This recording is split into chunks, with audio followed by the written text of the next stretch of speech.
Howdy gamers. Howdy, howdy, howdy. Did you notice that the ban restricted announcement started with Howdy gamers? I didn't see that, no. Yeah, it's because Carmen wrote it. Oh, that makes sense. Fellow North Carolinian. How's it going?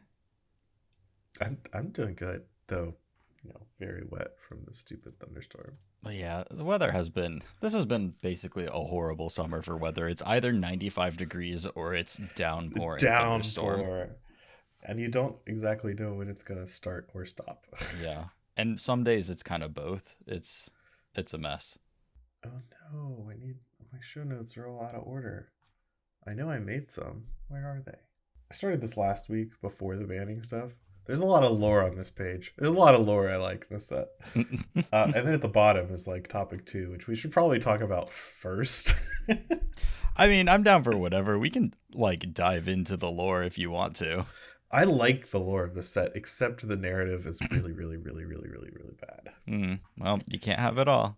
Yeah, but the world building is really cool. Mm-hmm. Like, they have a lot of good ideas and they would work a lot on it. And then when it comes time to write a story, they can't do it. They can't get it done. Yeah, that's unfortunate. This one is uniquely bad, which I'll go into. Cool, I'm excited. I guess now, because I'm not actually going to talk about the narrative when I talk about the lore. Because I read 3 chapters of the narrative, the magic stories, the episode 1, 2, 3.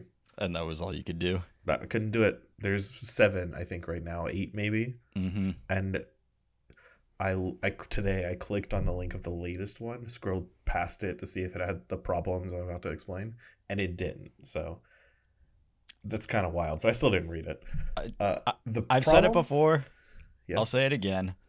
The magic story should be told through comics, because then even if the story is bad, you can kind of not notice it if there's nice, fun, colorful illustrations. And also, the only thing you have to put into text is the dialogue and maybe a little bit of narration, and you don't have to have the clunky. Because one of the things about the shorts that they're just difficult to read because the sentence to sentence prose is really questionable, and if it's just dialogue and not really clunky, awkward descriptions and metaphors and stuff, then you get to avoid some of the worse creative writing 101 mistakes. Yeah, if you cut it down to just I girl, you don't get the whole a Johnny grinned as Leon and grin. Right, you can just draw the Leon and grin. And then you don't have to tell that he's grinning it. Right, and you know what it is.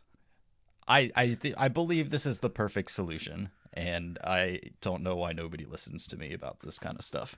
I'm not against it, but I do know that paying artists is more expensive than hiring the people they're hiring to write the story.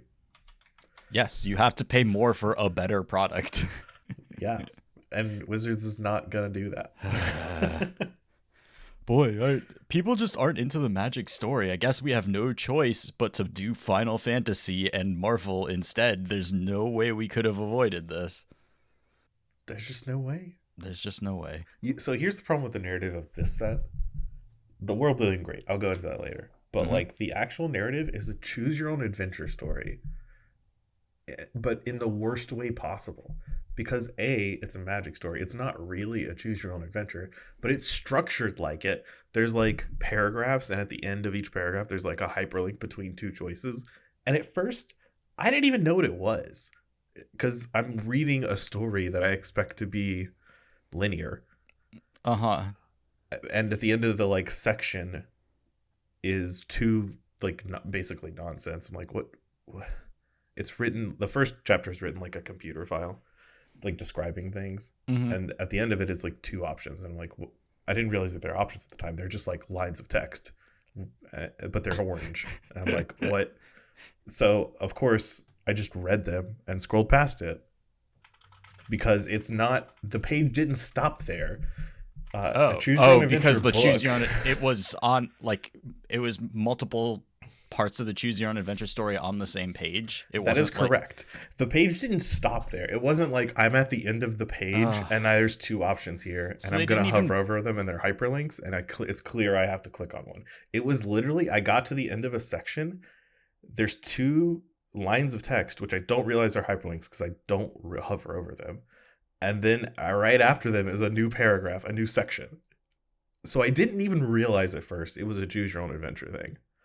Because usually in a choose your own adventure like book or It's separate website or whatever, pages. They have to build the site so that you click the thing. So the links are at the end of whatever you just read. There's not more on the page, and you click the link. That's your decision that takes you to the next thing. exactly.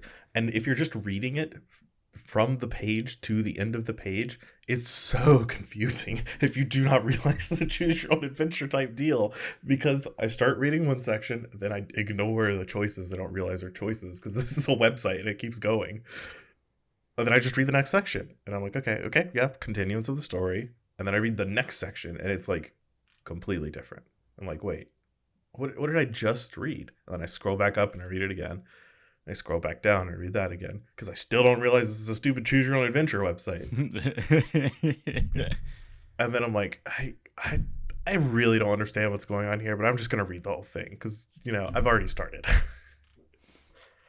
So I read chapter 1, it makes no sense, and I read chapter 2, and it's more of a narrative and less of a choose your own adventure type deal because the adventures you're choosing do not make sense. It's like the side plot to the actual story because the actual story doesn't have choices. You're just reading it, and then it'll have like random stuff happening in the background that's like, oh, what do you want to see what happens to this random side character? I mean, I don't care, but I guess I'm offered a choice. It's just really stupid. So I dropped it very quickly after I actually realized what was happening, which took 2 chapters. Maybe I'm just dumb, or maybe the way they did this is incoherently bad. That is very strange. I have not read these because I gave up on reading the actual Magic story a very long time ago. But yeah, that doesn't sound great to me. But I don't have individual input. So I scrolled through chapter 8 or 7 or whatever they're at today on July 2nd, and it didn't have any choose your own adventure links. So I guess at some point they just gave up on it. But I know all the story is written before they start posting it. So like, what's going on here? The whole thing just makes no sense. Well, I guess at least they're trying something. But choose your own adventure is a crazy thing to try. And it's the format they chose is very bad. Very, very bad. Do you know about the genre of fiction? And I say this all like with the broadest definitions possible. That is lit RPG. No, but can you describe it for me? It's stories where the main character, basically like sometimes they are in a game, sometimes they are not, but effectively like they literally level up and get more powerful as the story goes on, and it is like reading somebody playing a video game, and that's the whole concept behind it. And there are people that love this, and it sounds like the most just mind-numbing thing to possibly decide to spend your time reading instead of playing your own video game or reading an actual book. So I know that there is a bajillion animes that are this. Like I don't watch them because I find them very uninteresting. But I know there's like a big trope where you're just like literally in a video game and your character has a stat sheet, or not your character, but the character in the Right. anime has a stat sheet, And I believe the written fiction probably is directly inspired by like that genre of anime. And I'm not gonna like kink shame or whatever. People can enjoy reading whatever thing they want to read, but yeah, I think that is horrific. And in a similar vein, I think a choose your own adventure story is fun if you are 11 or younger, and it is not for adults. That's not a way to tell a story to people. Yeah, I agree with that. Yeah. I just want the story to be what the story is. Like the choose your own adventure isn't even part of the actual narrative because that is one path that they're trying to tell a story. It's just all side story crap. Like that doesn't matter. That's Like very strange. why am I choosing it? How do like I'm trying to understand how that like structure relates to the concepts in Edge of Eternities. Like, what's the association there that would make you tell the story this way in a like the medium is the message type analysis? But I guess I'm just not clever enough to understand what they're trying to do. Maybe it'll make sense when Tezzeret is finally introduced to the story in the very last, probably the very next chapter. Mm-hmm. Because they just call him Metal Man in chapter 1, and it's very clearly Tezzeret. And then he, Mind Guy is coming. Who is it? who could it be? We got Mind Cloak Guy. Honestly, a lot of the reason was for going to the last chapter. I'm like, is there a character I care about in this story? Please let there be a character I care about in this story. Mm-hmm. I just like scrolled through looking for it, and they're at the end of the last chapter I looked at. They're like, "Oh great, time to meet Metal Man." I'm like, "Oh my god, we're still not there."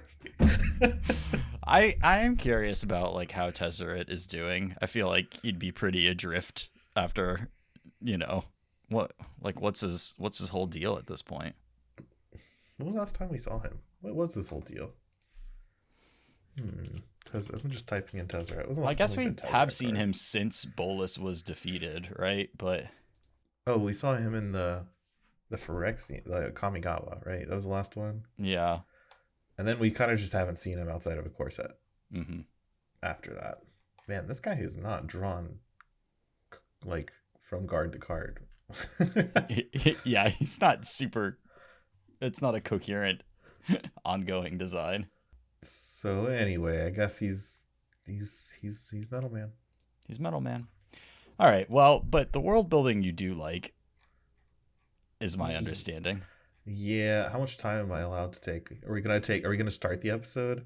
Or am I just gonna go for right now? We've started the episode. It's okay, fine. Perfect. We're on hiatus. We can do this however we want to do. I mean, we could always do it however we want to do. Oh yeah, it's our podcast. How about that?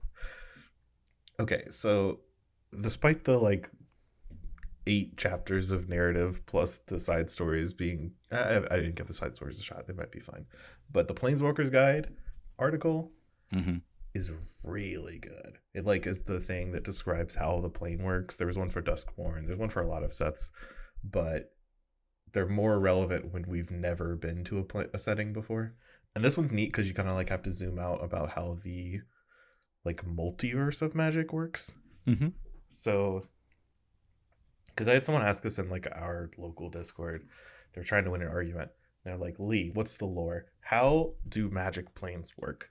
Is Edge of Eternities can you just go to Dominaria? Because they're in spaceships and stuff, right? Right. Can you take a spaceship from Kamigawa to Dominaria? Yeah, the answer is no. Okay. Because Magic planes are basically their own little dimension. Mm-hmm. So, and they're of varying sizes, right? Theros is on it has an edge. Theros ends in a waterfall, throughout the entire world. Dominaria is a planet. It's a big, I think it's 3 times the size of Earth. And it has a solar system, but we never go outside of Dominaria's orbit. But if you were to build a spaceship on Dominaria and try to fly it to another plane, you just can't do it. It's not there. You would hit the end of Dominaria's universe, and you would never be able to find Kamigawa or whatever. Or theoretically, a plane can contain. Ixalan is a continent on a plane that we don't know. We just call the plane Ixalan. Mm-hmm. Theoretically, that could be in Dominaria's bigger universe. We just don't know. Mm-hmm. So you could theoretically build a spaceship from Dominaria and fly in space and try to find Ixalan. And if it's there, it's there. And they're in the same plane. Right. But if it's on a fully other plane, then you wouldn't be able to do that. Right. Because they're all their own dimensions. So Edge of Eternity, and they're different sizes, right? Dominaria is a planet, and it's got a space system outside of it because people have gone to space. Duskworn is a world, but now it's all a house. Right. Right. A big Uh, house, though. a very big house. Yeah. Edge of Eternity is solar system sized. It's even bigger than a solar system. It's multiple. It's like galaxy sized. I'm not a big space person.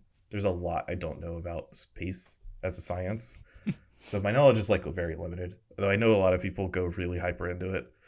I'm just not. I just don't know that much about the terms and stuff. I can at least I can respond to things with how the sci-fi tropes tend to work, at least. Okay. That's within my level, my expertise. So Edge of Eternity is the greater universe of Edge of Eternity is the plane that we're on. It doesn't really have a name because so what they call Edge of Eternity is space, essentially. It has nothing to do with the blind eternities at all, because I know that's a really common thing people ask, which is even more confusing by the fact that there are Eldrazi in this set. But more on that later. So in Edge of Eternity, their universe is toroid. It's ring shaped. So like picture the One Ring. The band of the ring, that's the universe that you can travel it. You know, there's planets, there's stars, all the good stuff that's in the universe is in that band. On the outer edge of the band, that's always expanding. So that's like one limit to the universe. Like it's always expanding, so it's there, but it's outpacing observation is how they put it in the story. So that's basically a limit to how they view the universe. Like it's all the stuff in the band is good. It's constantly expanding. We don't have time for it all the time. Sure. But what about where the finger goes? Yeah, where the finger goes, you can't go. So once you get close to it, because there's a finger there. There could be a finger there. I don't know, like a big multiversal finger. You get to like a big barrier of entropy. There's a lot of particles and stuff. They describe it very oddly in the story, but you basically can't observe past it and you can't travel past it. It pushes you out. You just can't go through it, and it's ring shaped, right? So it's all around the universe. It's always present if you go further in enough, but you can't go past it. It doesn't happen. So the reason the set is called the Edge of Eternity is because if eternity is those two edges between the always expanding place and the place you can't go to, which is called the Chaos Wall, the edge of eternity is everything in between. So the edge is just what they call space. Like we call outer space. Yeah, they call it the edge. The edge. Cool. So then they don't have to say space all the time. Yeah, they just call it the edge. Okay. So they're traveling the edge. That's just like flying in space. Sure.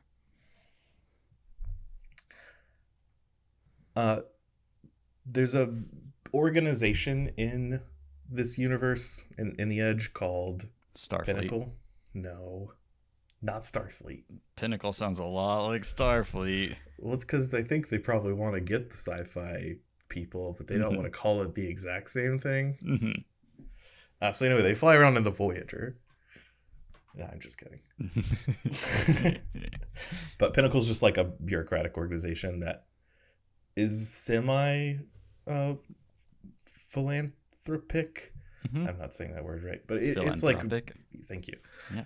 It's just like trying to explore, map out places, understand things. It's like very blue. They don't have that much of an agenda as the story depicts them. They're central to everything, but they're not driving events. That combined with your description of they explore, categorize, and study the known universe is extremely Starfleet coded. But that's fine. Like the whole point of original, like the Magic original stories and settings has been to be takes on tropes and stuff that already exists. Like nothing exists in a vacuum, and very difficult to do this type of science fiction without having some analogs to some Star Trek stuff. Yeah, so Pinnacle is the organization that is responsible for creating and maintaining faster than light travel. It's really hard to travel faster than light. Apparently basically impossible. There's one way you can do it in the edge, which is Pinnacle constructs these gigantic, bigger than planet.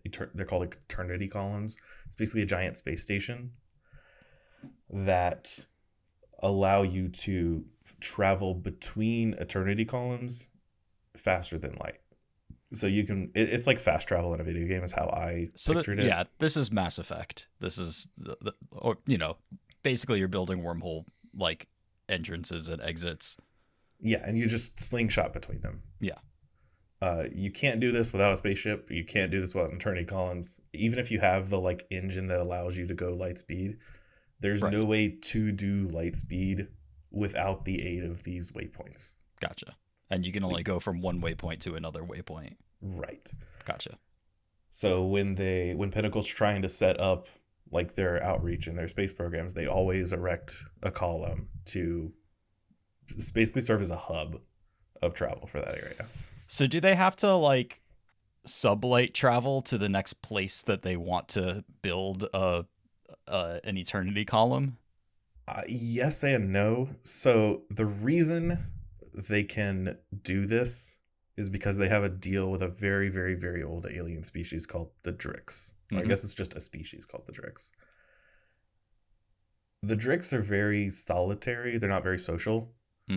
But they have a unique ability, which is called weft walking, which basically allows them to compress space to just step across large distances.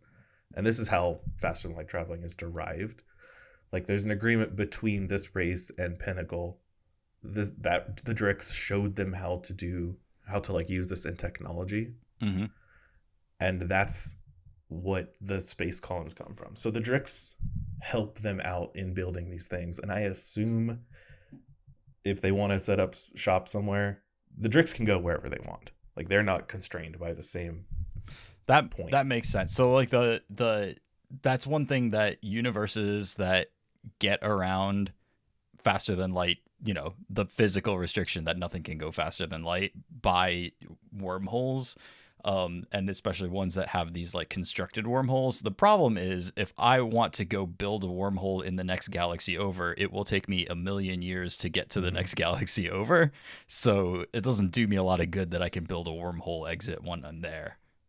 Yeah, there's a specific race that enabled the faster than light travel in the first place, and they can just go wherever they want, whenever they want. Sure. Which is kind of neat world building from the way their agreements work. So this race is one of the oldest races in the Edge of all known space in this area. They gained the ability to weft walk. It's not inherent. It is inherent to them now, but it wasn't always inherent to them.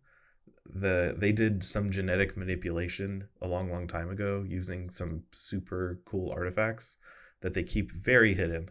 No one knows where it is except for them. So that they have this ability to do this. So it's not like they weren't always this way. Right. It's a technological advancement that they have like incorporated into their species. Yeah. Very cool. They're so old that they remember when the Eldrazi were trying to eat the Edge. Because a long time ago, the Eldrazi came and fought they were resisted by the Fomori at the time.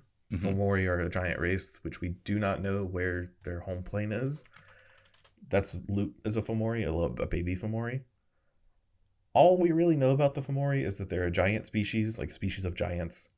They have some way of getting between plane to plane because we've seen them on multiple planes, and they are implied to be the same group of nomads, but we don't know how they're doing it. And the fact that Loot has within him a map of portals to the entire multiverse, to me, kind of implies that like maybe that's just a Fomori thing. Mm-hmm. Like maybe they just know how to do that. Sure. Yeah. Okay. Like who knows? I don't know. But anyway, the Fomori and the Eldrazi fought in the Edge a long time ago, and the Eldrazi were defeated. They were actually defeated here and pushed out, and they did not eat the Edge. So by the Eldrazi, is that just like part of a species of Eldrazi, or was it like Emrakul, Ulamog, and Kozilek, like because they're always there? So there's only one Eldrazi. Period. Okay. Like, And they're all aspects of Eldrazi. yeah, the Eldrazi is just one thing, Okay. and the big three aspects of it are Kozilek, Ulamog, and Emrakul. Gotcha. All of the Eldrazi that are smaller than those three are derived from one of those three, but those three are still just one thing that is living in the Blind Eternities. Gotcha. But it's just easier to like dissect it because there's three big titans, and then they're all smaller forms down the line. So I have a aside. Okay.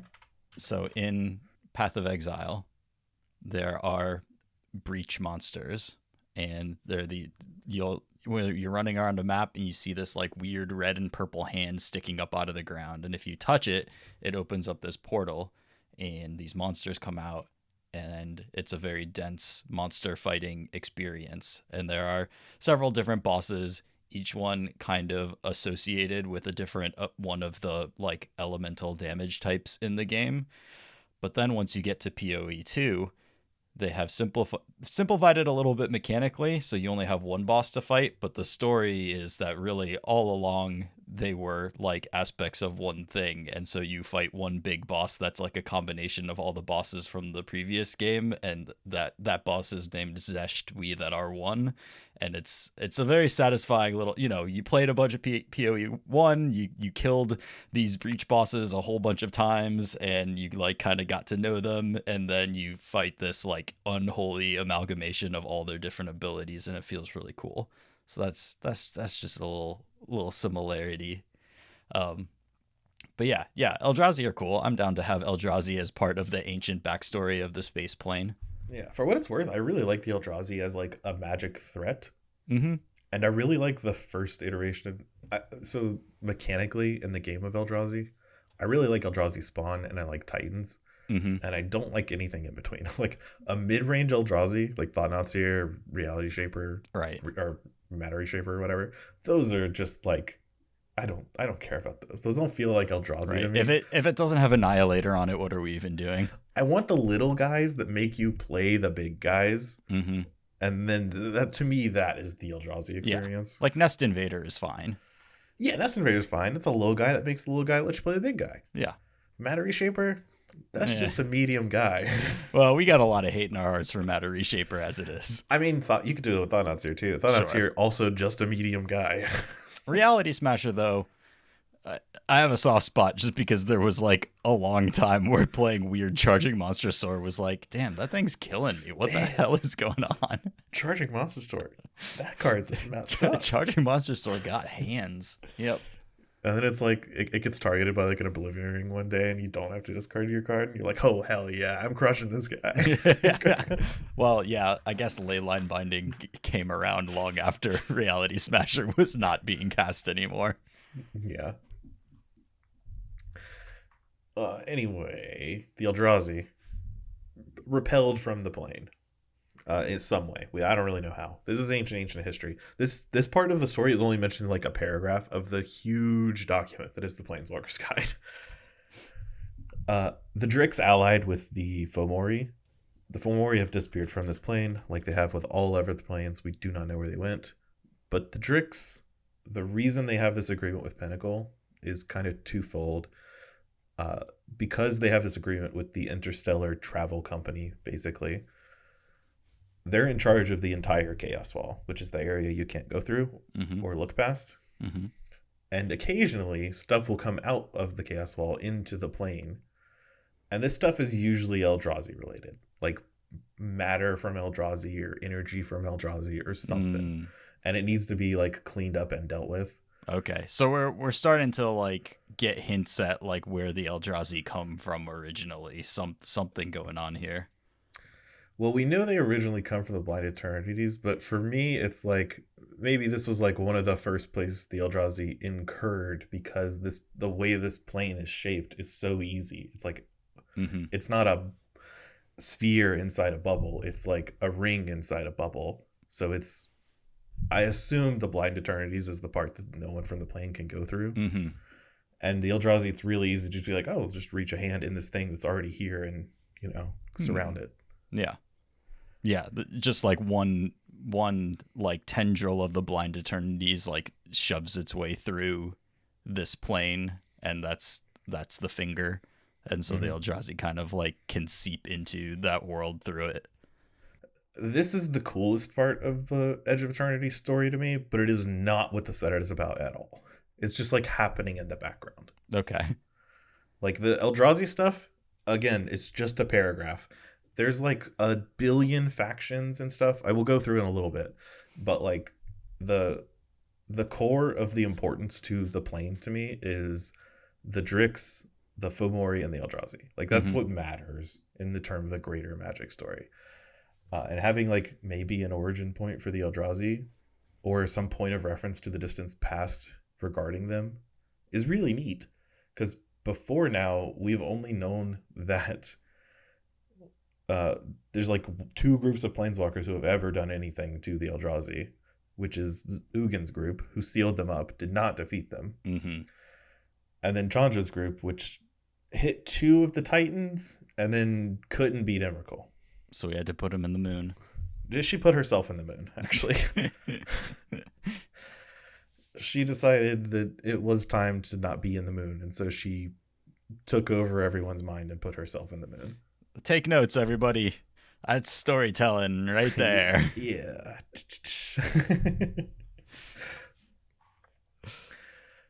So moving along from the Eldrazi stuff, the actual setting of Edge of Eternity, like what you'll see in the Well, cards, I do want to... So yeah, go for it.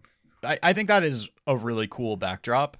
That's a really classic, like, part of many science fiction universes and stuff. Like, I don't know, like one that people are very familiar with is like Halo, where you just, you know, you have artifacts left behind by the ancient race. And I think it's really cool that part of it, like the ancient race and the ancient like threat, the ancient terrors that they battled against in this galaxy are pulled from like places in the Magic story. I mean, I know the Fomori were like one single 4 and a red 4/4 from Future Sight originally, but it's still cool that it's like, yeah, we have a deep enough bench that we can pull some stuff out of here, and then the Eldrazi like really make sense for this like galactic horror kind of thing. And I think that is that's one of the cool things that you can do when you have 30 years of story to pull from, and you're building another world, and you have little things that you can, you know, little like trails of interest that you can lay, and even if they're not part of this story that you're telling in the universe right now, like they're set up there for a future big,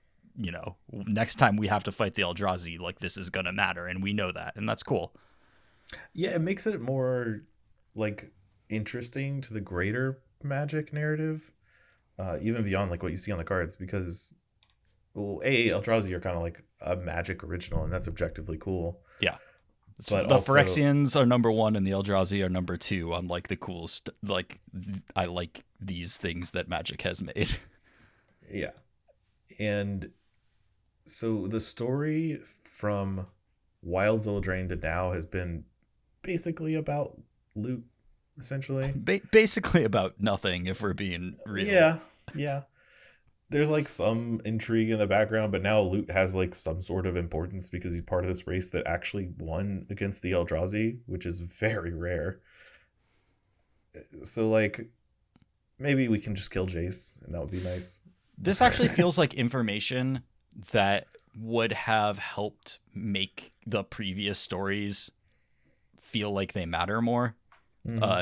If it was set up, and they would have needed to do more with those stories still than they did, but having this context for like what the Fomori are like could set up better for like why this all matters and what is going on with Loot. And you don't have to know all of the answers, but there were a couple of sets of just like, boy, it is mysterious that Loot is here and knows how to get anywhere from anywhere. Man, Aether Drift is really about fighting over Loot, and yet, why? What are we doing? Look, he's just a little guy, right? If so, and you know, that is like one of the like kind of fundamental like science fiction stories is like the question about sacrificing the one to protect the many, and if we end up at a place where like loot is not the key to everything. Loot is the key to defeating the Eldrazi, but is that like an ethical thing to, take away his childhood, take away his life potential? There's like a story there of deep ethical dilemmas, and what do you do when everything is riding on doing something that we would find like kind of appalling potentially. And so, but instead they just like do appalling things to loot, and we don't know why that's happening at all. Yeah, well, so the whole moral thing is interesting because a lot of early Magic story would do that, and the answer was always from Urza, like, yes, of course we're doing this horrible thing. We've got to. Right. And I think, not that all those stories were amazing, but I love having that, like having one of your characters be like this real shitty but very rational, like, of course we'll sacrifice the few to save the many. And then as long as you have characters like Chandra who will counterpoint that, then that's, compelling, and you have inter-character conflict that a story can be built on. I really, really like the backdrop of like this plane. Edge of Eternities is a lot more interesting after reading the Planeswalker Guide. And then it was so good I didn't even lose my interest after trying to read the narrative. That's good. But like the actual backdrop of the set is one solar system. Like if you've seen a lot of the art on the cards, you've seen like the purple, what looks like a purple sun, and it's around a bunch of planets, and there's a bunch of planets. So basically this is how the setting goes, where we're being dropped into the set. It's basically just around one solar system called the sun or the star, I guess, that these planets are orbiting around. Is called Sothera. I don't know how to say it. That's what the black sun is. But a long time ago, not that long in this universe's history, but a while ago, it was dying. It ate up too much radiation and was on the verge of going nova. So it flared up, and it just straight up killed 2 planets that were orbiting it. I hate when that happens. Yeah, you gotta hate it. And then there's 5 planets that are still orbiting it that are left. Now, there's only one relevant planet that's left, which is where the Kavu come from. On this, they're called the Kav in this set. If you see, there's like a couple cards I've seen that have been spoiled so far that are just like the Kav, and their creature type is Kavu, Kavu pilot or Kavu whatever. They're lizard people. So there's a Kavu planet that is the only planet in the solar system that has life on it, intelligent life. So it's a pretty cool planet. Unfortunately, the Kavu or the Kav, I'll call them the Kav. They are. Wait, are they Kavu? They are Kavu. Okay. Their race is called Kav, or their people are called Kav. Their capital city is Vu, because they had to do it. Okay. So I just like, that leaves me wondering what the association is, because then the Kavu originally were on Dominaria when the Phyrexians attacked. It was the land creating guardians to defend itself against the Phyrexians. So all of the Kavu were kind of like built of mud and plant and were tied completely to the land because they were of the land. I think they're originally made of stone and mud. Okay.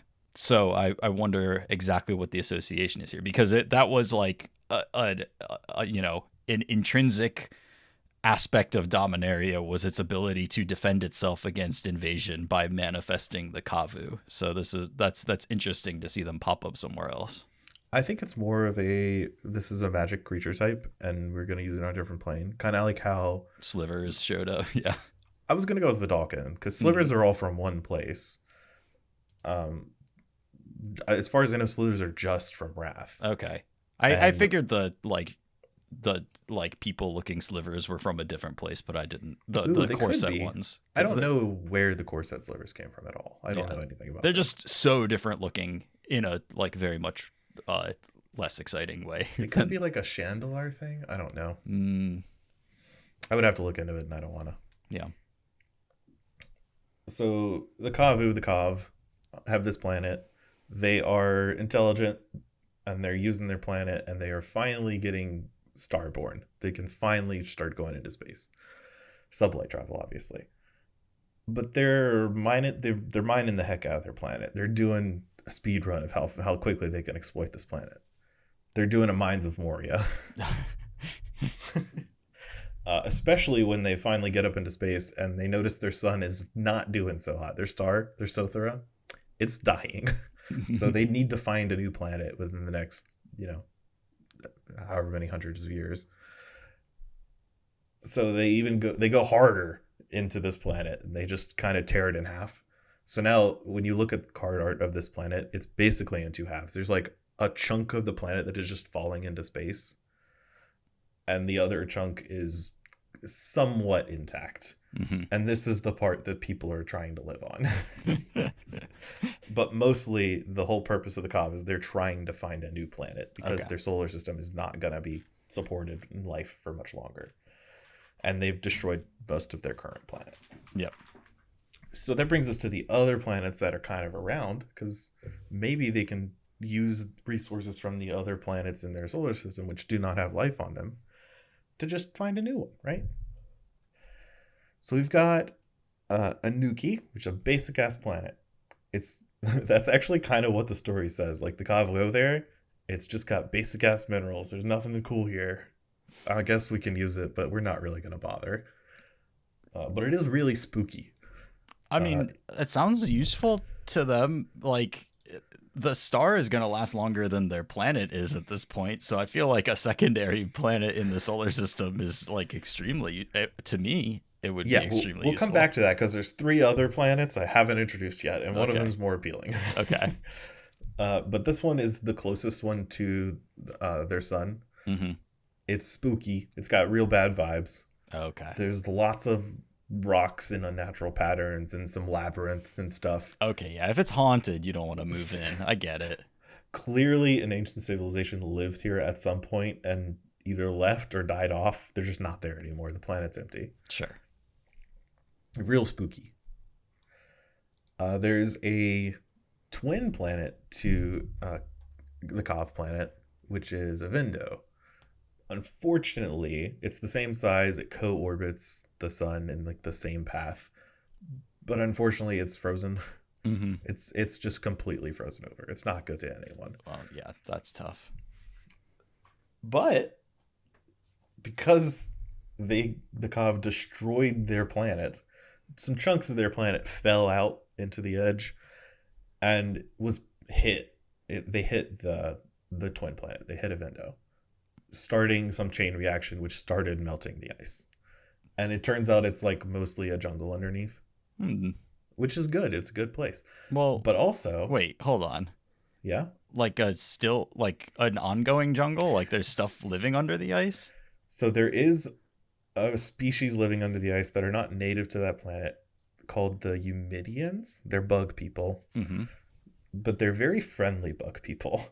They're not like the Phyrexian invade your home, the swarm, try to control everything bug people that we're used to seeing. They're kind of like hippie bugs where they get blasted off into seed pods in space and float forever and just lie dormant on planets that they can't do anything to, which is what happened here. Okay. And when they wake up, they try to just make the planet better. They try to they're terraformers. They terraform it and make it livable as best they can and make everything as healthy as they can. So they've been trying to work on this planet beneath the frozen ice stuff, which is why it kind of just got revealed to be tropical, because they've been working here and doing their thing. They're pretty cool. I like the Eumedians. They're like chill bug folks, and we don't get a lot of that in Magic. What's kind of neat is they're a hive mind, but there's so many different species of Eumedians that they only have hive minds with like their own species. So like 2 different clusters of Eumedians on different planets can't communicate with each other. They're just kind of independently doing their own thing. Interesting. That's fun. I like that. Okay. There is one boring planet that's just kind of there. There's two religious factions in the set I haven't touched yet. One of the religious factions seems completely unimportant, and I haven't figured out why it's in the story yet. It's like basically the light faction to the dark faction. The dark faction is very important. The light faction exists. Okay. I can't figure out why it's there.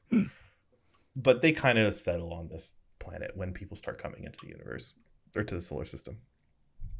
And then there's the gas giant in the planet, which is the furthest away. It's the biggest planet.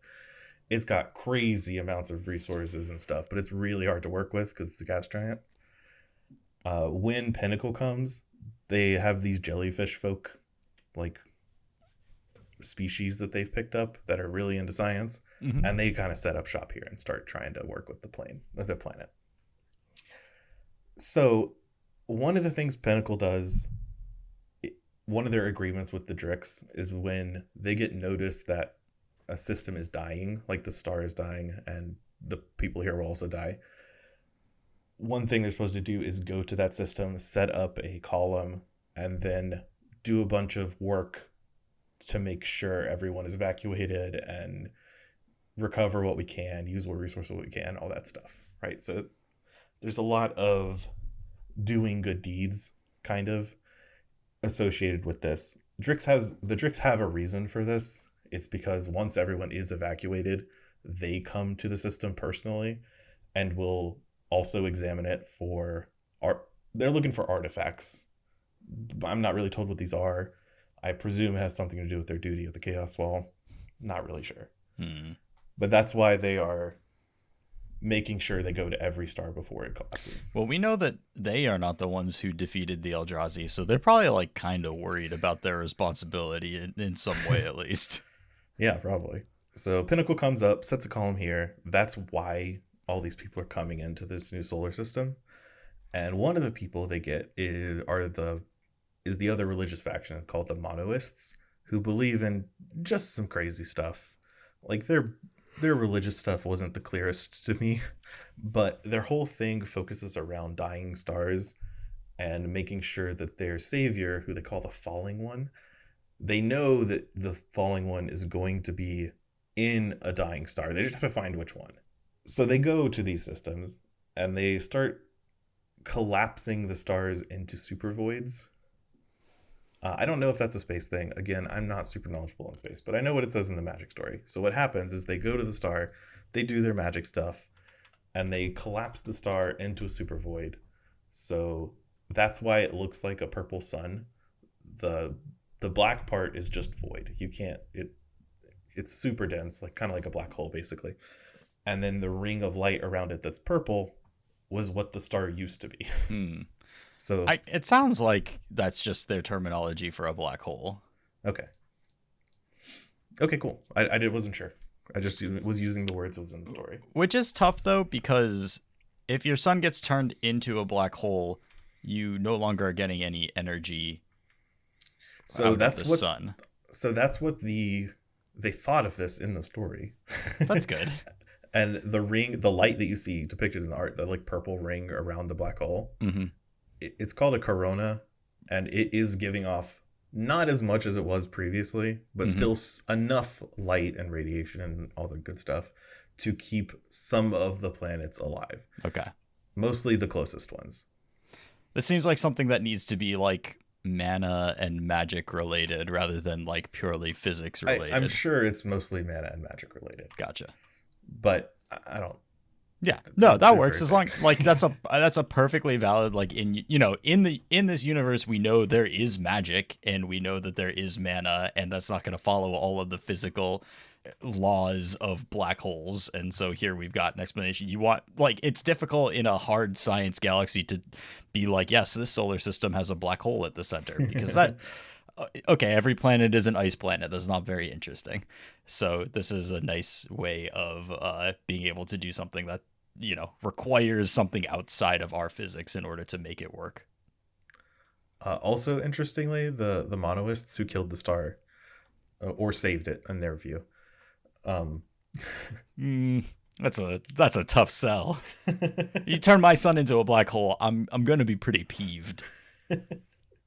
Well, the star was going out. So It's kind of stable. Is this better? Who knows?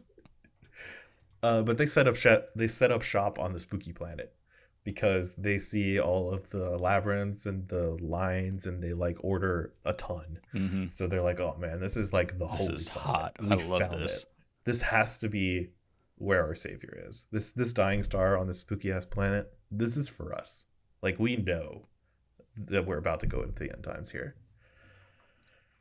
So that's their whole deal. They're like the primary drivers of the story. And that's kind of it. That's the backdrop. Yeah. I think that, I haven't thought about it in depth, but that sounds like pretty cohesive. There's some interesting stuff there. I'm not mad about any of it. It sounds fun. Yeah, and the art is spectacular because I never get to see space art in Magic cards. It's really neat. I guess my one thing is like there is stuff set up, but I'm interested in seeing like where the tension and conflict is actually going to manifest. I again tried to read the narrative and Yeah. I couldn't get it. I couldn't get past it. Well, when it's told in a choose your own adventure style, like I want to know like what is like which of these races is going to have a problem with another one? Like what's going on here? And when it's the choose your own adventure style, like how do you even get into that? I invite you to go try it yourself. I decline that invitation. The invitation's open Respectfully. to any podcast listener. Any podcast listener can click the episode 1 on mtgstory.com. As someone who is not actively playing Magic right now, and when I did actively play Magic, I avoided the stories pretty consistently. It's just not that likely to happen. That's fine. I've lined out what I think is the most interesting part of the set, which is mostly the setting. Mm-hmm. And I did not mention some of the stuff I don't think is important, like the second religious people who don't really do anything but oppose the monoists. Like that's not interesting to me. I can't even tell what they believe. Yep. I mean, it's listed out in the Planeswalker's Guide, but it wasn't important enough for me to care. Like I read this like Planeswalker's Guide thing like a few times, probably 3 or 4 times. And the first time I just like skimmed through it. I'm like, there's a lot of information here. There's a lot of factions. Got to figure out who's important here. So the faction that kills the star seems pretty important. You know? Yeah. And the faction that hasn't done anything It seems less didn't important. seem as important. Right. If they weren't like directly placed in opposition or something, yeah, it's hard to know what their role and what their significance is. But yeah, that's story. That's what I wanted to talk about this episode. So I'm done. Okay.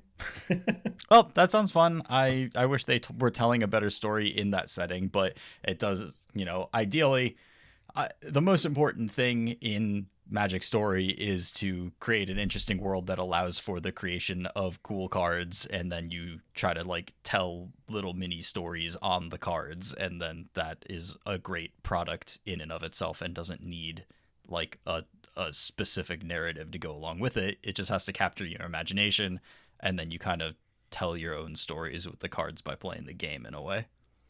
Yeah, and this one has the nice little Eldrazi tease, which Yeah. I thought I would be rewarded with like just knowing that was coming in the story. But then they leaked a card that is an Eldrazi in the set. So now I don't really know if they're supposed to be there. Like how many Eldrazi cards are in the set. Yeah. So TBD on that. Well, we'll find out. I mean, we're probably not doing a spoiler episode because that's not enough to pull us out. But I mean, I didn't love doing spoiler episodes. Yeah. I'm always so uncertain. I never am confident about anything, and I always lean towards I don't think this card's going to do anything more than the opposite way. Mm-hmm. Which is more likely to be right, but not fun. It's not fun, right?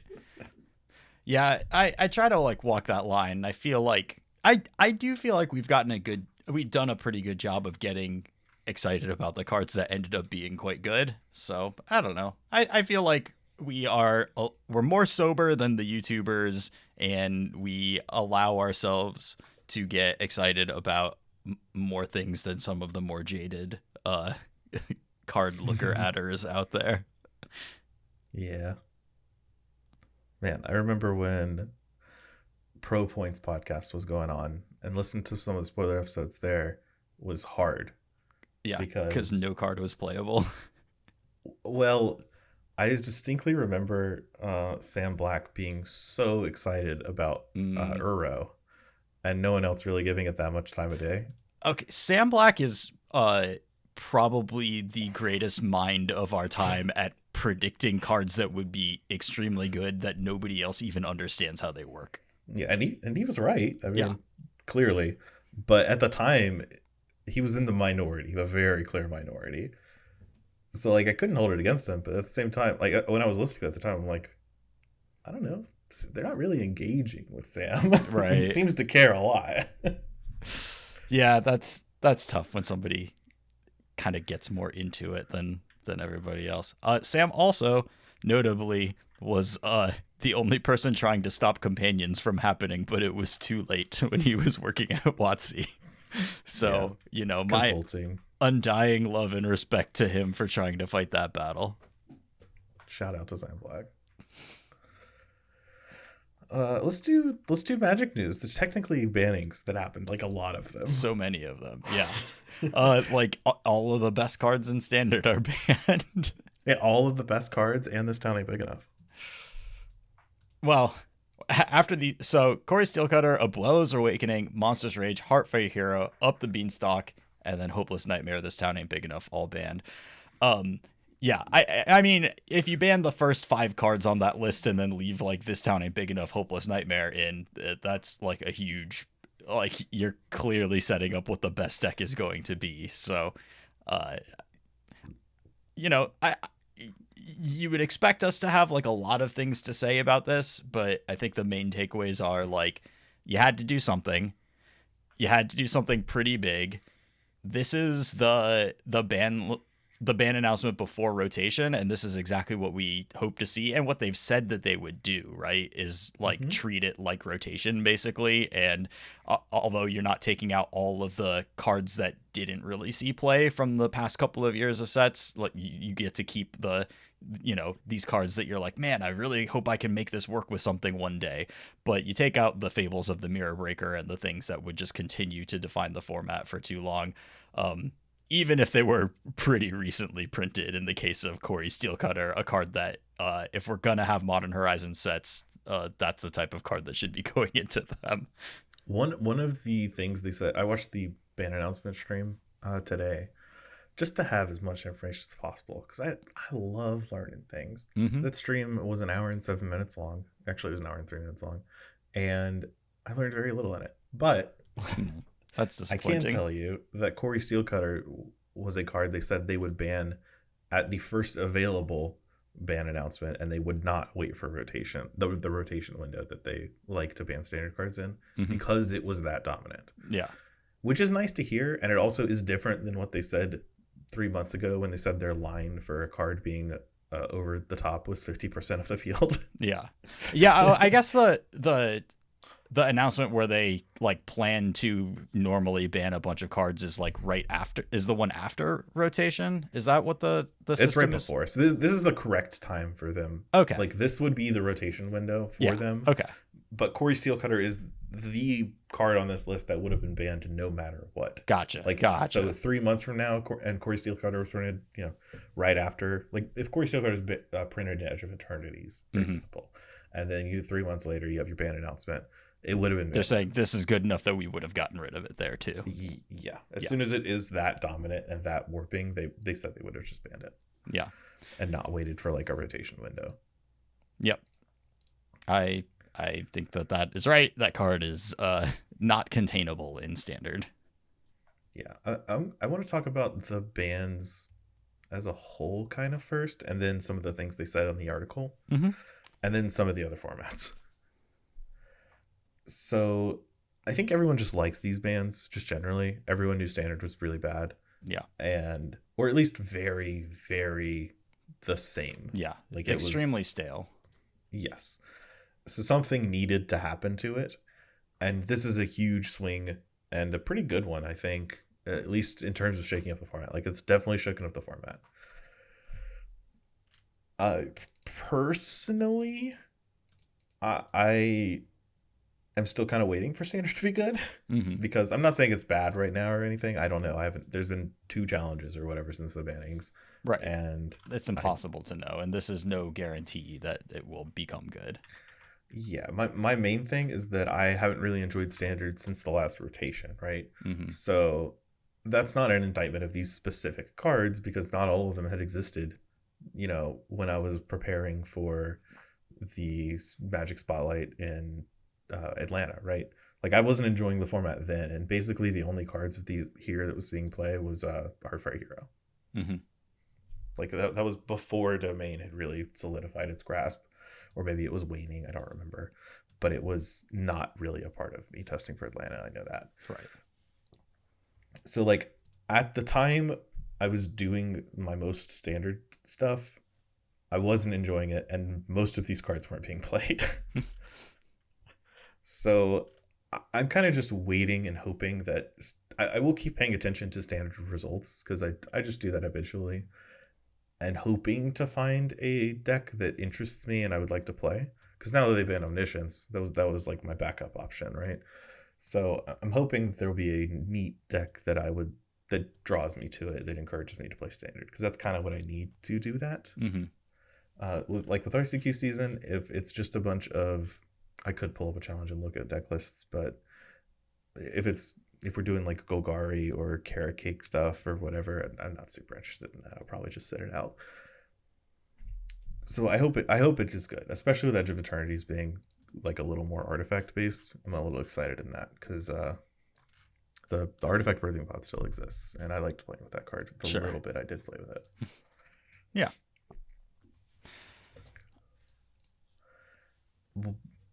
Larger scope of the format, like the ban list announcement, they had 2 points I think were really, really strong that they kind of put in the end of their discussion about standard, which was first of all, something I've been complaining about basically for a year now, is that the 1 mana cards and the cheap cards are just way too strong. Like this was my chief complaint with the Pixie deck, is that they're punching so above rate with all 1 mana cards. And that was just way too much. And they acknowledged this in the article, not specifically about Pixie, but in general, like the 1 mana cards they're printing, especially the ones that synergize with each other, such as Nurturing Pixie or Storm Chaser's Talent or Storm Chaser's Talent and Corey Steelcutter, are way over the line of where they need to be for a standard format. They want like 3 mana cards to matter in, is something they called out in the article. Something they said in the stream is that like one of the better cards and more expensive cards that was seeing play was just Stock Up, which the best things to get were often just 1 mana cards. You want to be getting cheap removal spells, cheap threats, yeah. So kind of awkward to have the like most played 3 mana card just grab a bunch of 1 mana cards, and you're like very happy with that. Yeah. So they want to like curtail the power of 1 mana cards really going forward, which I think is good. Yeah. Like I like a good 1 mana card here and there. Like 1 mana cards are fun to play with, but the problem is when your deck is 21 mana cards. Like, yeah, this is standard. It's not modern or legacy. Yeah. You don't. It just makes it impossible for the tireless trackers of the world to make any sort of appearance. Like, not that the card Tireless Tracker is likely to ever be standard playable again, but that type of thing is what you would like to have standard be built around. And we're just, looking at previews, and every card that costs 3 or more mana just feels like so far from the realm of playability. But that's like standard is the format where 3 and 4 mana mythic rares should be able to exist. You should be able to do stuff with them, and that just wasn't the case. The other thing I really liked that came from the stream was Up the Beanstalk. Their failure with Up the Beanstalk changed how they templated cards. So you'll notice that if you've drafted Final Fantasy a lot, or even just a little bit, there's a ton of cards that say if you spent X mana on this card to do something, That's a direct result of Up the Beanstalk. Yep. They did not want converted mana cost matter to be, or sorry, mana value matter to be like the thing that cares about. They actually want Up the Beanstalk to be, if you pay 5 mana for this thing, draw a card. Yeah. Which is a reasonable goal. Yeah. Yeah. And that's clearly the intent of the card. There's no way that it would have cost 2 mana and drawn a card on ETB if you weren't supposed to be, you know, like that's a very pushed rate if you can also trigger it again the turn you cast it. Like that's not what they thought was going to happen, which absolutely an oversight, but a mistake to be learned from. Yeah.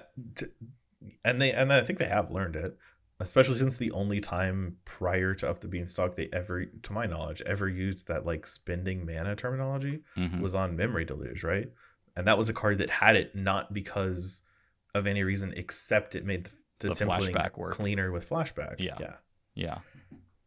And it is clunky wording, but if you're going to print all of these like technically 5 mana spells that cost 2 mana in a lot of situations, then you can't also create engines that like they just cheat the hell out. Like Domain with Up the Beanstalk was basically Up the Beanstalk and then 20 spells that triggered Up the Beanstalk in the end. That's so many.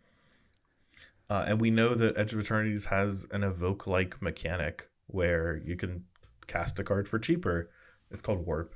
You can cast a card for cheaper and you get it for a turn. But if Up the Beanstalk's legal, every Warp card gets evaluated in the context of, oh, I can cast this on the cheap and draw a card. Yeah. Which is fun for like one preview season when you're looking at the, you know, you're looking at the overlords and every one you're like, this is so broken if you have Up the Beanstalk in play. That's fun once, but that gets old after a little while. It kind of gets old after the 4th overlord. Yeah, that's true. Like, it was such a blessing kind of to get the Black Overlord last because it's clearly the best one. Right, and you can't play it with the other overlords. Yeah, and also like that one was so much better than the other ones, and it was the very last one we're getting, and we're just kind of wondering like, how could it be bad to not work with Up the Beanstalk? Just turns out it works with everything except Up the Beanstalk. Right. And I guess with Up the Beanstalk in that one Coldberry Graveyard deck. Yeah, but that was kind of sick. That deck was like, you had sick. enough bad cards that like it's fair to, you know, you can, if you could ban Up the Beanstalk unless you have like, you know, 11 plus of those like 7 mana black creatures that are discounted, you know, that's fine. If that were the only deck that could play it, I'm cool with that. Yeah. So that, you want to talk anything more about Standard, or can I briefly talk about what they said about the other formats? Well, yeah, so I agree with your point about the 1 mana spells. I think like Patrick Sullivan's take of you know, it's great to have one opt in Standard, but any more than that is just like irresponsible and asking for shenanigans, because you just don't want a Standard deck that is based around casting cantrips. That's not a play pattern that is that other Standard decks that are doing things you want Standard decks to do are capable of dealing with. So you want people to be casting cantrips because like of the text of the card, and not because of all of the free stuff that you're getting because you're casting so many spells in a turn. That's not exciting, and we have Pioneer and Modern for that. Yeah, one of the first Standard decks I played both Sleight of Hand and Telling Time, which is like 2 mana Sleight of Hand, basically. Yeah. It's not very good.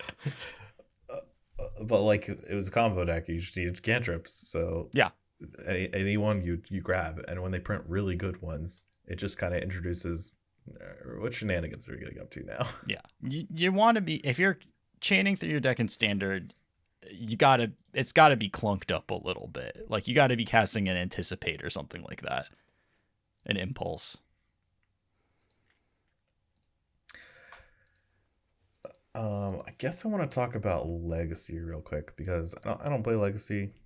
You don't play Legacy, but I've seen a lot of discussion about it, and I think WotC has largely ignored any discussion about it. Like, they didn't mention it. It's not fair for me to say they didn't mention it in the stream. They mentioned Legacy things in the stream, but it wasn't really addressing community concerns about wanting to play Legacy. Mm-hmm. It was mostly about addressing power level concerns of Blue Black Reanimator and Oops All Spells, Mm-hmm. which is kind of a separate issue than I think what most Legacy players care about. I think that Legacy is like Pauper in that it is a community format. It's that, casual format. Yeah. It like people play it because they love that format and they have like things that they want to do in it that they can't do anywhere else, and nobody plays it to qualify for the Pro Tour. So it needs to be curated similarly to Pauper, and you need to be optimizing for a fun, diverse experience. And it was clear that grief was a problem for a really long time and just didn't get fixed for forever. And it's clear that Oops All Spells is a problem as well. Yeah. So I don't even really care if it's a problem, to be honest. Like, the overwhelming sentiment among Legacy players, they even acknowledge in the article, Mm-hmm. is that this deck has been really good for too long and we don't want to play with it anymore. That's like what I mean by a problem. That's the it's sentiment, pushing right? people out of like, I don't really want to go to my Thursday night Legacy like 12 player thing that I tend to go to when I can. Like, people just don't want to do that because of this deck. And it's kind of weird because the stance of the last Legacy ban announcement was really, most of these decks are within our acceptable parameters for success, but we're going to ban Troll of Khazad-dûn and a couple other cards because people want to play in a different format and they aren't having fun with current Legacy. Mm-hmm. Whereas this announcement was basically the same thing, except they didn't ban anything. They didn't change anything at all. So like, it's very odd to me, especially as an outsider who doesn't play Legacy, like looking at these two announcements being like, the vibes here are real similar, except for in one of these cases you did something. Yeah. Yep. I think that basically, from listening to every person I know who likes Legacy and that's their thing, they're not happy playing it right now. That's enough that I would make a change. I do think Carmen's statement about the game. So in I think it was Carmen who I shouldn't say Carmen wrote it. I'm pretty sure she did. I think she does most of the Legacy stuff. Let me scroll down here. Yeah, it was Carmen. Okay. So Carmen's statement in the article about being hesitant to ban Oops All Spells because it breaks the game engine, and that is really appealing to some players. Actually, I like, because I'm one of those people, right? Not specifically Oops All Spells, but one of the things I enjoy about Magic in general is that it's really, really breakable. And you don't have to be, air quotes, playing Magic in order to play a game of Magic. Mm-hmm. Like, Dredge is kind of similar. Like, you're not playing the game the way it's intended to be played, but you can still play the game and win with it. And I think that's really interesting and cool, and it makes Magic a lot better of a game to have that included in it. However, Oops All Spells, I think, has kind of had its time. Yeah. And they are one of the reasons Dredge gets a pass in these conversations and a lot of other decks do not, is because Dredge doesn't take that long. And a lot of the other decks do. Like, Second Sunrise in Modern is, zoomed out, very interesting. Like, it's just kind of breaking the game engine and recycling all its cards and looping its deck, and it kills you. It's very inventive. It's not determinative, so you have to like figure out exactly how your deck works. It's neat, theoretically. In an actual game, you're miserable. And so the deck was banned. Yep. And Oops All Spells is very similar. It's more similar to that than it is to Dredge. Yeah, right. It does take a lot of like steps to do. It also is, a consistency and power level outlier at the end of the day as well. I think that the amount of turn one kills with backup that it can present is like out of line for a fun format. Yeah. But that's just my little 2 cents from a non-Legacy guy. Yep. I tend to agree with that as also a non-Legacy guy. I am a Modern guy though, and I want to talk about how they wrote about Modern in this announcement. Sure. So, if you don't remember, 6 months ago, they said that the next ban announcement would be in June 30th, and that there will be no changes to Modern because it's in the middle of RSQ season. And boy golly, gosh, wish that weren't so, but it just is. We set the ban date on that date, so we can't make changes to Modern. And they use this section of the Modern to kind of just check in on the state of the format, which the write up of which is a lot less comprehensive than the other formats. You can go read it if you want. Basically, it's just here are 4 decks. They are being played in Modern. The end. That's all it is. It doesn't actually say about the health or the state or if people are happy or like what people are playing or what's doing well or whatever. It's just like people are playing Boros Energy. Here's a deck list. People are playing Esper Blake. Here's a deck list. People are playing Gruul Brood-Scale because it just won the Spotlight Series. Here's a deck list. People are, etc. Like that's it. That's all the discussion is, which is fine. Like personally, I think Modern is in a fine place. Living in just one challenge, which is pretty cool. I didn't think that deck would come back ever again. It's proven me wrong. But I actually kind of like Modern right now, and I don't think there should be bans. I would kind of, I guess they would, I'd rather just them not. I don't know. I kind of dislike how they're like, look at these 3 deck lists. This is Modern in its entirety.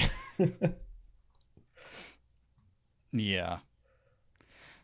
Yeah, I got a little just I played a couple of RCQs this season and just didn't feel like compelled by any of the decks that exist. And that's not to say it is a bad format or that it's unbalanced, but I just like looked at the decks, and I think this is something that's happened to you a lot over time, particularly in Standard.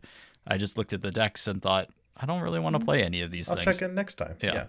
I get it. I really get it. Yeah. Don't get me wrong here.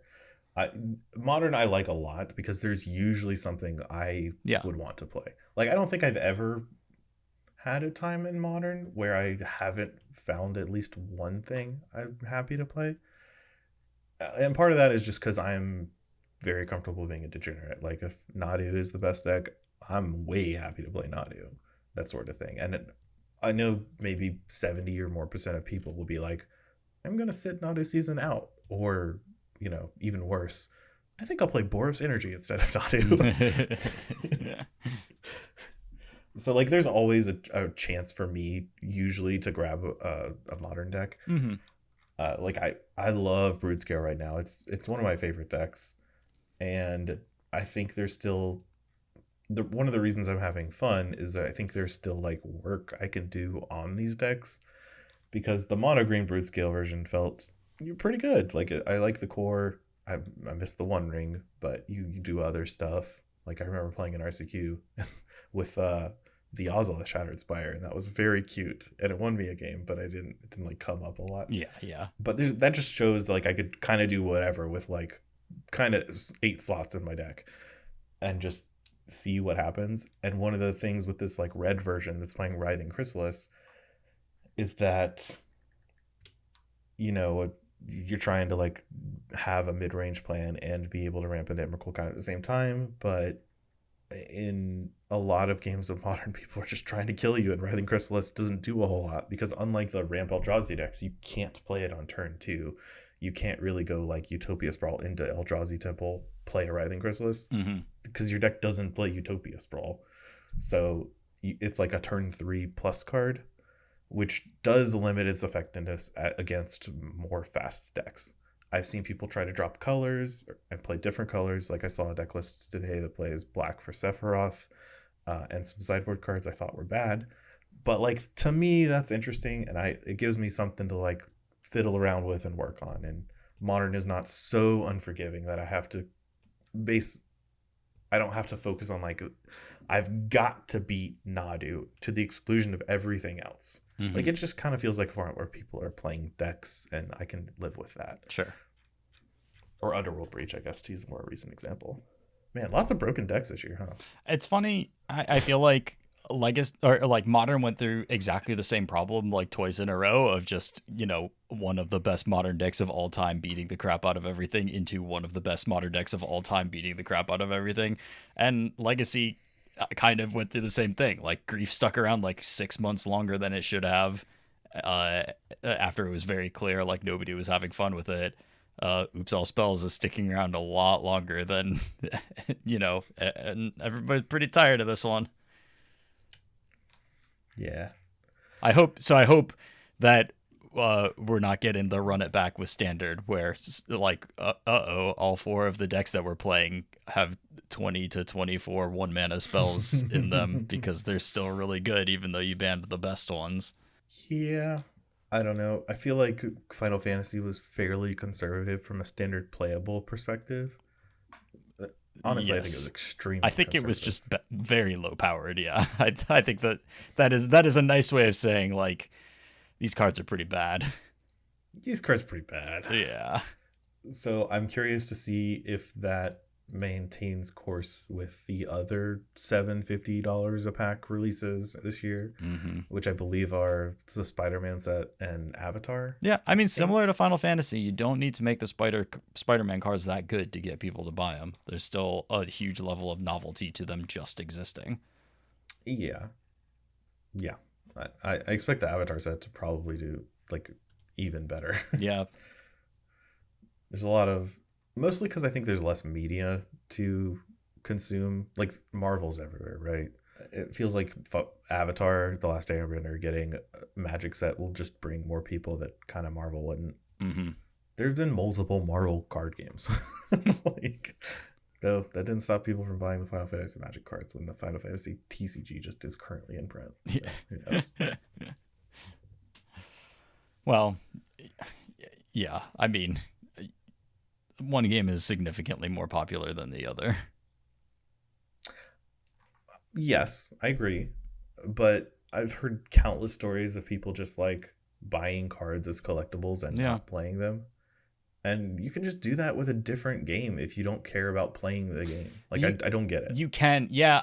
And right. Like, I've thought about this a little bit, but there is just something, there's some magic to Magic, right? It's like the association, the collaboration, the collectors are drawn to this thing because Magic cards have value on their own. And then you add Final Fantasy into that.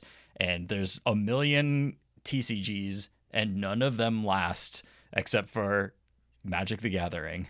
And, there's also like Yu-Gi-Oh, but who cares, I guess. You should at least mention the most popular one. Well, yeah, Pokemon. But Pokemon is just a collector's, like, that's barely a TCG. How dare you? Now that Jay is getting into playing competitive Pokemon TCG, you're going to put him down like that? I mean, like, we all know, like, what the reason... Like, more of the premium Pokemon cards are slabbed than played. Like, that's the kind of game that Pokemon is.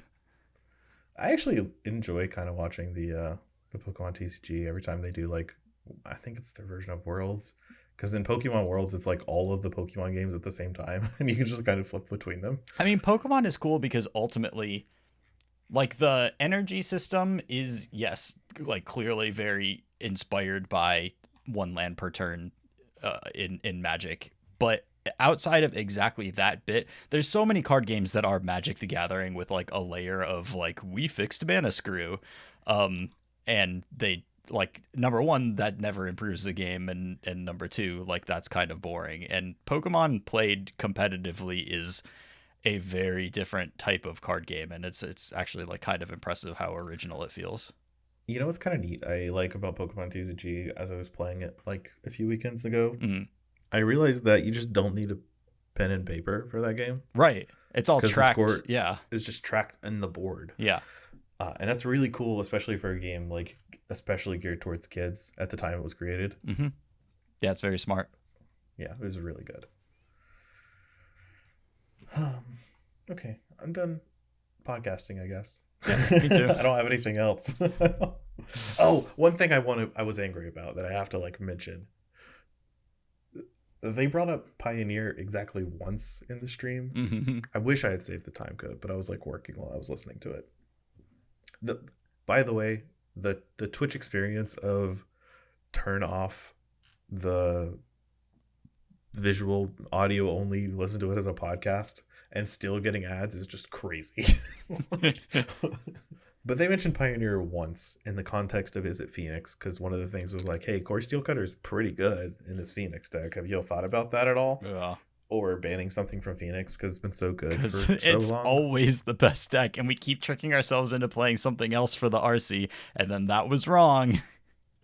So I don't exactly remember what Carmen said in response to this, but I do remember her talking about Treasure Cruise and basically waxing poetic about how this is the one format you're allowed to play Treasure Cruise, and we kind of want to keep it legal because it's such a unique experience, and we want to keep as many cards playable as possible, and if we ban Treasure Cruise and Pioneer, you just don't get to play it anywhere.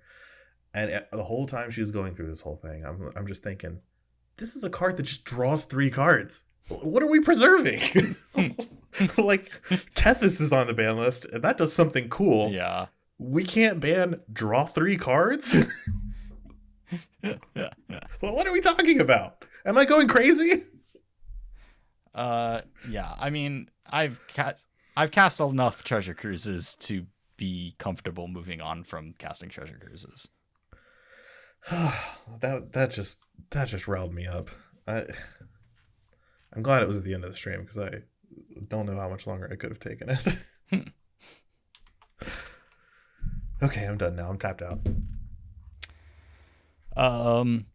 Very, very briefly, if you want to play Standard after these bans, I'm pretty excited for. I think Kaido is going to be extremely good. I just think the blue cards are going to be really strong. Enduring Curiosity, very solid. Flood Pit's Drowner, probably pretty good. And Stock Up is probably the best card remaining in Standard. So, do one of those blue things. That's all. That's all the thoughts I have. Blue things are cool. I wonder if I can finally do something with Roots or Yuna. I actually like Yuna from the new set. I have no idea what the card's called. But the one that like reanimates enchantments, basically. I think that card's pretty cool. Yeah, that's neat. We're just not reanimating Omniscience anymore, so there's some room for other stuff. Yeah, it's also a 5-drop green-white card, so you probably want to play it in that context and not in let's cheat Omniscience out. Right, value stuff. Yeah. Like Treasure's Insight's a card, right? That's an enchantment that mills, so you can kind of do your Overlord thing. It's in the same color as Yuna. Right, and the Abuela's Awakening getting banned means that maybe, at least for a moment, there won't be quite as many Rest in Pieces in sideboard, so you can try doing some graveyard stuff. We'll see how long that lasts, though. Again, I'm just going to keep an eye on it. RSQ season for Modern will end soon, and I have been enjoying it. I played a really bad deck last weekend, but it was still fun. But soon, it'll be Standard, and I do like going to these tournaments and hanging out with people, especially. Yeah. So I would love to have an excuse to just sleeve up a Standard deck. Yeah, me too. Maybe. We'll see. But yeah, I guess we'll be back with another podcast episode at some point when we feel like it. Still keeping everyone on their toes. Yeah, when we got something good to talk about, we'll be back. But for now, thank y'all for listening. We really, really appreciate it. That's it for us. Have a great week. Bowdy. Bowdy.